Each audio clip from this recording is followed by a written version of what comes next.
नमस्कार मित्रांनो, तुमचे स्वागत आहे श्री स्वामी समर्थ. मित्रांनो, स्वतःला नेहमी असं बनवा की तुमच्याशी भेटणारा प्रत्येक व्यक्ती फक्त तुमच्यासारखंच त्याला भावसं वाटेल. नमस्कार मित्रांनो, तुमचे स्वागत आहे आमच्या या नवीन व्हिडिओमध्ये, ज्यामध्ये आम्ही तुम्हाला सांगणार आहे कन्या राशीबद्दल. तुम्ही थंबनेलमध्ये पाहिलं असेलच, आज आपण बोलणार आहोत कन्या राशीच्या जन्मापासून मृत्यूपर्यंतचा संपूर्ण प्रवास.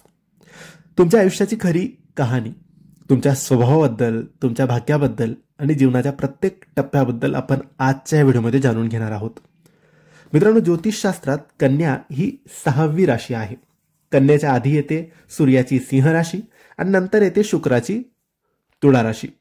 कन्या राशीचा स्वामी म्हणजे बुध ग्रह, ज्याला राजकुमार आणि बुद्धीचा देवता म्हटलं जातं.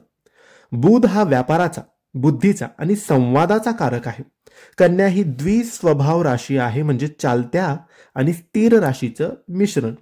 ही पृथ्वी तत्वाची राशी आहे, स्थिर, व्यावहारिक आणि संयमी. कन्या राशीत जन्मलेले लोक लहानपणापासूनच शांत, समजूतदार आणि गोड स्वभावाचे असतात. त्यांच्या चेहऱ्यावर एक निरागस हास्य असतं आणि ते आपल्या वयापेक्षा नेहमी तरुणच दिसतात. पालक नेहमी म्हणतात, हे मुलं खूप शांत आहेत, मोठं गोड आहेत. हीच कन्या राशीची ओळख असते. त्यांना स्वतःच्या वस्तू नीट ठेवायला आवडतं. शाळेत असताना ते नेहमी स्वच्छ, वेळेवर आणि जबाबदार असतात. त्यांना साफसफाई, ड्रेस आणि वस्तू व्यवस्थित ठेवायला खूप आवडतं. त्यांची वाणी गोड, नम्र आणि हसरी असते, त्यामुळे लोक त्यांच्याकडे आकर्षित होतात. शुक्र हा दुसरा भाव आहे, त्यामुळे कन्या राशीचे लोक शाळेत खूप ट्रान्सपेरंट आणि हेल्पफुल असतात. कोणावरही रागवत नाहीत, वादविवाद टाळतात आणि मित्रांना मदत करतात. शिक्षक त्यांना इंटेलिजंट आणि परफेक्शनिस्ट म्हणतात.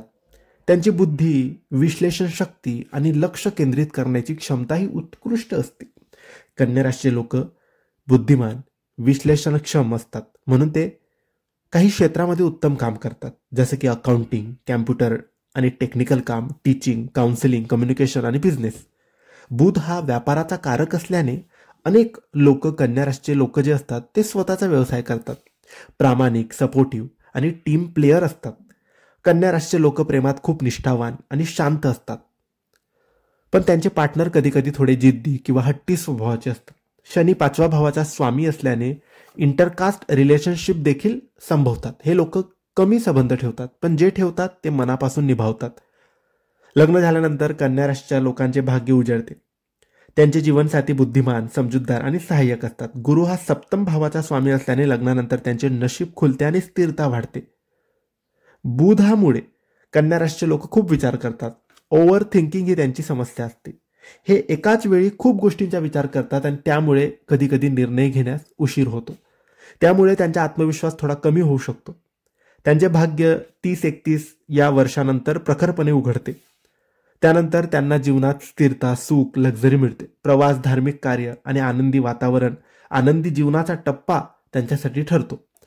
कन्या राशीचे लोक आयुष्याच्या शेवटी बचतीवर लक्ष देतात. ते फ्युचरबद्दल जागरूक असतात. स्वतःची हेल्थ, फिटनेस, योग याकडे लक्ष देतात. पण त्यांना skin allergy, gastric, liver digestion आणि बीपी संबंधी त्रास होऊ शकतो, म्हणून त्यांनी काळजी घ्यावी. मित्रांनो, ही होती कन्या राशीच्या व्यक्तींची जन्मापासून मृत्यूपर्यंतची सत्यकथा. कशी वाटली तुम्हाला? नक्की आवडली असेल तर आम्हाला कळवा. व्हिडिओ आवडला असेल तर लाईक करा, शेअर करा, सबस्क्राईब करायला विसरू नका. धन्यवाद. श्री स्वामी समर्थ.